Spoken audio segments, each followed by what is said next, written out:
हमारे माशरे का एक अहम सुतून समझा जाता है, क्योंकि शादी में दो अफराद एक दूसरे के साथ ज़िंदगी भर साथ रहने के लिए जोड़े जाते हैं। क्योंकि शादी की बहुत ज़्यादा अहमियत है, इसलिए जब लड़का और लड़की की शादी होती है तो उसके बाद से मुआशी तौर पर घर की जो देखभाल होती है वो करना शौहर की जिम्मेदारी होती है और घरेलू जिम्मेदारियां औरत के हिस्से में आ जाती हैं। हमारा दीन भी इस बात की तलकीन करता है कि शादी के बाद औरत की तमाम मुआशी ज़रूरियात पूरी करना शौहर की ही जिम्मेदारी होती है। और अब तो हमारे अदालती निज़ाम ने भी एक अहम केस का फैसला सुनाते हुए इस बात की तायीद कर दी है कि शादी के बाद शौहर को ही तमाम सहूलियात औरत को फराहम करना होंगी, चाहे वो शादी से पहले खुद अपने तमाम तर अखराजात उठाती हो। इस केस में मजीद क्या क्या अदालती हुक्म दिए गए हैं और कब तक ये कानून जो है मुकम्मल तौर पर लागू किया जाएगा, इस पर आज हम बात करेंगे। हमारे साथ इस वक्त मौजूद हैं इश्तियाक अहमद चौधरी साहब, हैं एडवोकेट सुप्रीम कोर्ट और माहिर कानून हैं। इश्तियाक साहब, आपको वेलकम कहती हूँ जागो लाहौर में। कैसे हैं आप?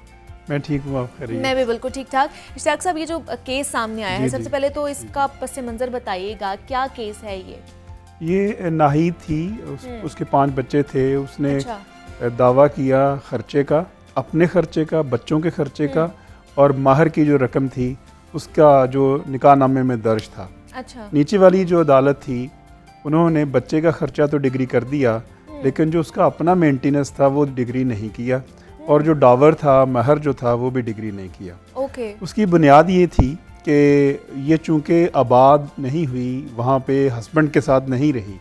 जब हस्बैंड के साथ नहीं रही तो फिर इसकी मुस्तक नहीं है।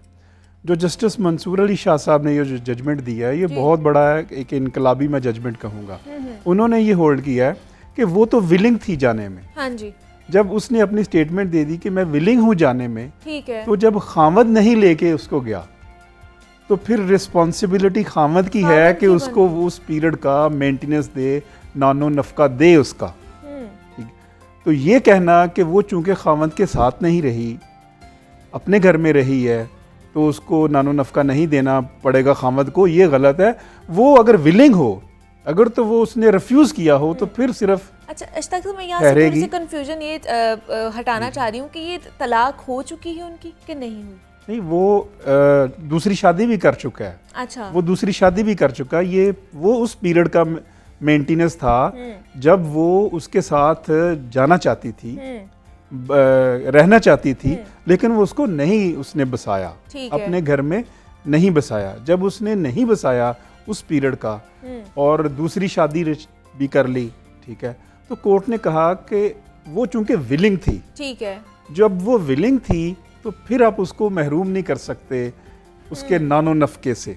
सही। मतलब सिर्फ ये कहना, पहले आज तक ये होता आया है कि अगर वो बीवी जो है खामद के साथ नहीं रहती, घर में रहती है अपने, तो वो नानो नफके की मुस्तक नहीं ठहरती। अब उन्होंने कहा कि उसका ये कहना काफ़ी है। 2 पॉइंट के ऊपर ये जजमेंट आई। एक आई मेंटेनेंस के ऊपर कि नानो नफके की जो जिम्मेदारी है वो खामद की है, और बीवी अगर चाहती है कि अपने खामद के साथ रहे, लेकिन खामद उसको अपने साथ नहीं लेके जाना नहीं रखता, ठीक है, तो वो बीवी बेशक अपने घर में अपने वालदैन के साथ रहती है, तो फिर भी खामद को खर्चा देना होगा। एक इसमें ये इम्पोर्टेंट चीज़ थी। दूसरा है महर, जो डॉवर हम निकाह नामे में जो लिखा हुआ था, 4 किनाल के करीब एग्रीकल्चरल लैंड थी लिखी हुई, वो नहीं दी, डिग्री नहीं किया। कोर्ट ने, वो सुप्रीम कोर्ट ने कहा कि वो चूंकि लिखा हुआ था तो वो आपको देना पड़ेगा। हमारे यहाँ अक्सर प्रैक्टिस है कि निकाह नामा में लिख दी जाती हैं चीज़ें, और शायद जो है वो हम चूँकि मेल डोमिनेट सोसाइटी है हमारे यहाँ, वेरी अनफॉर्चुनेट के हमें वो ख़वातीन ने वो हकूक़ नहीं दिए जो हमें देने चाहिए थे। जब तक मर्द नहीं देंगे ख़वातीन को हकूक़, देखें तो ख़वातीन को हकूक़ कैसे खुद ब खुद तो नहीं मिलेंगे। तो ये जो जजमेंट है इसने बहुत सारी इस चीज़ को भी सामने लेके आए हैं कि मेल डोमिनेट सोसाइटी में जो मर्द हजरात है वो मज़हब का इस्तेमाल भी अपने लिए करते हैं। हाँ जी। अच्छा, ख़वातीन के लिए नहीं करते, मतलब अपने लिए करते हैं कि हमारी इज्जत करना तुम्हारा फ़र्ज़ है। उसको ये नहीं कहते कि मज़हब ये भी कहता है कि आपके हकूक़ को पूरा करना, नानो नफका पूरा करना, ये मज़हब ने मेरी जिम्मेदारी लगाई है। तो मज़हब का इस्तेमाल, रवायात का इस्तेमाल सिर्फ अपने फायदे के लिए मर्द करते हैं, जो क्लॉज होते हैं वो निकाल लेते हैं। वो जो खवातीन के फायदे की बात है या खवातीन के हकूक की बात है तो उससे वो सरफे नज़र कर जाते हैं। इस केस में भी यही हुआ, भी आपने 5 बच्चे हैं उसके, लिखा है आपने, उसको आप मेंटेनेंस दे नहीं रहे और आपने एक दूसरी शादी कर ली है। देखिए ये जो कॉन्सेप्ट है ना कि 4 शादियों की इजाज़त है, मैं आपको ये भी बताऊं, ये बड़ा इसको गलत रखा गया है। उसके आगे ये है कि अगर तुम इंसाफ कर सको, अब मुझे ये बताएं, ये ऐसे ही है जैसे नमाज का हुक्म है ना, तो नमाज के करीब मत जाओ अगर तुम नशे की हालत में, तो 7 कदगन भी लगा गई अगर नशे की हालत में। वो कहा कि ठीक है 4 शादियां कर सकते हो अगर तुम इंसाफ कर सकते हो तो। अब ये इतना बड़ा जुमला है, क्या बताऊं आपको, कि अगर तुम इंसाफ कर सको, इसका मतलब ये है कि आपको मजहब कहता है कि आपसे बाज़पुरस होगी।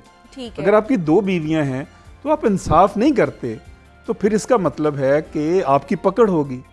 लेकिन हमारे यहाँ कितने मर्द हजरात हैं जो इस चीज़ को देखते हैं, हम इस चीज़ को नहीं देखते। मतलब दिस इज़ वेरी अनफॉर्चुनेट। इसमें उन्होंने कहा है कि मज़हब का इस्तेमाल जो है मर्द करता आ रहा है, ये गलत है। ये इस्तेमाल जो है ये उसको भी जो हमारे इस्लाम ने हकूक दिए हैं वो उसको मिलने चाहिए। बिल्कुल, ख़ास तौर पर ख़वातीन के बारे से हम बात करें। इश्तियाक साहब मुझे बताइएगा कि हमारे कानून में क्या कहते हैं कि मर्द को जो दूसरी शादी करने की इजाज़त है अगर उसकी पहली बीवी साथ है, या उससे इजाज़त लेनी पड़ेगी उसे? लॉ में तो ये है कि वो उससे इजाज़त लेगा, इजाज़त लेके कर सकता है, इजाज़त लेगा। लॉ तो ये है, ठीक है। ये ऐसा कानून है जिस पे अमल दरामद नहीं होता।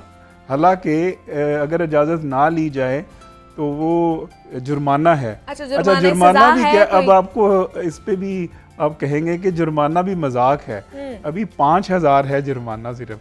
अच्छा, अगर वो इजाजत के बगैर, पहली बीवी की इजाजत के बगैर शादी कर लेता है, या 5000 जुर्माना या 3 माह कैद है उसको। अच्छा, या दोनों है, सही, ठीक है ना।